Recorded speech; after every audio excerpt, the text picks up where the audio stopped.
بعض ہمارے اہل علماء کرام شیعہ کو پکا کافر کہتے ہیں اور بعض کافر کا بھائی کافر کہنے میں کافر وافر شیعوں میں 20 قسم کے لوگ ہیں, معتدل بھی ہیں. تو میں یہ کہتا ہوں کہ کسی مسلک کو کافر کہنے کے بجائے آپ یوں بولو کہ جس کا یہ عقیدہ ہے وہ کیا ہے, کافر ہے. جو نبی کو حاضر ناظر جانتا ہے بلا کسی تعویل کے وہ کیا ہے, کافر ہے. جو نبی کو مشکل کشا مانتا ہے بلا کسی تعویل کے وہ کیا ہے, کافر ہے. تو جو حضرت عائشہ رضی اللہ تعالیٰ عنہ پہ زنا کی تہمت لگاتا ہے وہ کیا ہے, کافر ہے. تو چاہے وہ سنی ہو, چاہے وہ شیعہ ہو, چاہے وہ بریلوی ہو, کیونکہ نام فرقوں کے لے کے اس میں ایک تو مبالغہ بہت ہو جاتا ہے. بعض دفعہ سارے وہ کر نہیں رہے ہوتے ہیں, ہم سب کو لپیٹ دیتے ہیں اور پھر فرقواریت اس سے بڑھتی ہے, نفرتیں پھیلتی ہیں. اپنے ملک کو پہلے بچاؤ. جو تو حالت ہو گئی ہے ہماری, لڑ کے ایک دوسرے کو ویسے ہی پڑھ کے کوٹ دیا ہم لوگوں نے.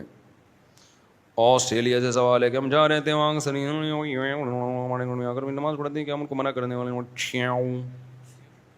کہہ رہے ہیں. ہم جہاں آسٹریلیا میں رہتے ہیں وہاں اکثر اہل تشیع حضرات, وہاں جس علاقے میں رہتے ہیں وہاں زیادہ تر شیعہ حضرات ہیں, تو ہمارے گھر میں آ کر اپنی نماز پڑھتے ہیں. پڑھنے دو بھائی, میرے بھائی, وہ جائے نماز پہ ڈیلا رکھتے ہیں, رکھنے دو. آپ کے گھر آ کے نماز پڑھ رہے ہیں نا, کوئی آپ کے چوری تو نہیں کر رہا نا.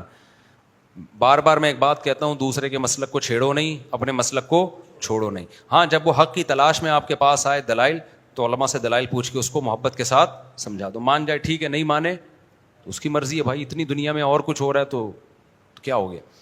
تو یہ ضرور ہے کہ کوئی بھی شخص, چاہے وہ سنی ہو چاہے وہ شیعہ ہو, آپ کے سامنے صحابہ کی گستاخی نہ کرے. وہ اب بولو بھائی یہ حدود سے کیا ہو رہا ہے. دیکھو کوئی عیسائی آپ کے گھر آتا ہے, وہ نبی کو نبی نہیں مانتا نا, تو آپ کو پہلے سے پتا ہے نہیں مانتا, پھر بھی آپ کے گھر آتا ہے, کھانا کھا کے چلا جاتا ہے. لیکن وہ آ کے آپ کے پیغمبر کو برا بھلا کہنا شروع کر دے, تو آپ کہو گے بھائی اب یہ کیا ہو رہی ہے, یہ زیادتی ہو رہی ہے. آپ کہو گے یہ کیا ہو رہی ہے, یہ زیادتی. تو کوئی بھی شخص آئے آپ کے سامنے سیدنا معاویہ کو برا بھلا کہنا شروع کر دے, حضرت ابو سفیان کو, ابو بکر کو, حضرت عائشہ کو, آپ بولیں بھائی آپ آئیں اپنی نماز پڑھیں, آپ کا ایک مسلک ہے, ایک فقہ ہے, آپ اس طریقے سے پڑھیں, ہم نے منع نہیں کیا آپ کو. میں تو یہاں تو شیعہ لوگوں کو کہتا ہوں, اور آئے بھی ہیں بہت سارے مسجدوں میں, بیان بھی سنتے ہیں. ایک دن کسی جذباتی نے پکڑ لیا کہ شیعہ آئے اور نکالو. میں نے کہا تو, مجھے بہت غصہ آیا, میں نے کہا کس بیس میں نکال رہے ہو بھائی, آپ مجھ سے پوچھے بغیر آپ یہ کام کر رہے ہو. تو یہ بدتمیز ہر جگہ پر ہوتے ہیں. میں نے کہا آئیں بیٹھے بھائی. تو